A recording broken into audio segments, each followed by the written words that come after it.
ലോക്സഭയിലേക്ക് ബി.ജെ.പിക്ക് ഒരു ബർത്തുണ്ടാക്കാൻ അജണ്ട പ്രകാരം ലക്ഷോപലക്ഷം മനുഷ്യർ നെഞ്ചേറ്റുന്ന ഒരു ക്ഷേത്രോത്സവം കാക്കിക്കൂട്ടത്തെ ഇറക്കി തെമ്മാടിപ്പണി കാണിച്ച് അലമ്പുണ്ടാക്കിയത് ഈ സൂപ്പർ DGP ആണെന്നൊരു ഭരണപക്ഷ എംഎൽഎയുടെ ആരോപണ തുടർച്ചയിൽ പ്രതിപക്ഷ നേതാവ് ആകാശത്തേക്ക് ഒരു ഉണ്ടയില്ലാ വെടിവെച്ചതല്ല.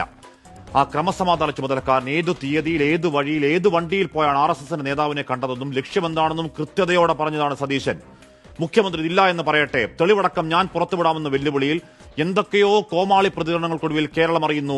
മുഖ്യമന്ത്രിയുടെ പ്രിയങ്കരൻ, കേരളത്തിന്റെ ക്രമസമാധാന ചുമതലയുള്ള ADGP രഹസ്യമായി ദുരൂഹമായി പോയി കണ്ടത് ദത്താത്രേയ ഹോസാബലയെ മാത്രമല്ല, റാം മാധവനെ കൂടിയാണ്.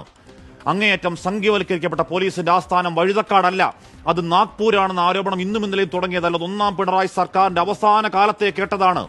ഇടതുപക്ഷ പ്രവർത്തകരെ തന്നെ വേട്ടയാടുന്നതിൽ, ന്യൂനപക്ഷ വിരുദ്ധതയിൽ പോലീസ് RSSന്റെ സ്ലീപ്പർ സെല്ലാണെന്ന് പറഞ്ഞത് മുഖ്യമന്ത്രിയുടെ ഭാഷയിൽ ഏതെങ്കിലും വികസന വിരുദ്ധ വിദ്രോഹ സഖ്യമല്ല, ആനീരാജയാണ് CPI.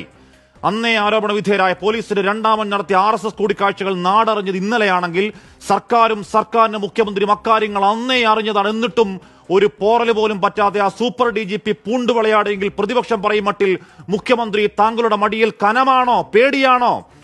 RSSുമായി സന്ധിയില്ലാ സമരമെന്ന രാഷ്ട്രീയ നയം കഴിവേറ്റിക്കൊന്ന് നാഗ്പൂരെ മേലാളന്മാരെ കൂട്ടുകാരനെ അഴിഞ്ഞാടാൻ വിട്ട് മുക്കിന് സ്റ്റേജ് കെട്ടി RSS വിരുദ്ധതയും ന്യൂനപക്ഷ പ്രേമവും പ്രസംഗിക്കണമെങ്കിൽ ചില്ലറയാണോ രാഷ്ട്രീയ കാപട്യം?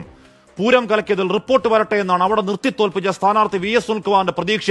ആ പൂരം കലക്കി അധമപ്പണി അന്വേഷിച്ചത് ആരോപണ വിധേയൻ ADGP തന്നെയാണെങ്കിൽ ആ റിപ്പോർട്ടിൽ എന്ത് മണ്ണാങ്കട്ട ഉണ്ടാവാനാണ്? ADGP RSS നേതാവിനെ പോയി കണ്ടാൽ എന്താ പ്രശ്നം എന്ന് ചോദിക്കുന്നത് K. സുരേന്ദ്രൻ അല്ല, സാക്ഷാൽ പാർട്ടി സെക്രട്ടറിയാണ്. എന്തൊരു വൃത്തികെട്ട അരാഷ്ട്രീയ പേച്ചാണ് മാഷേ.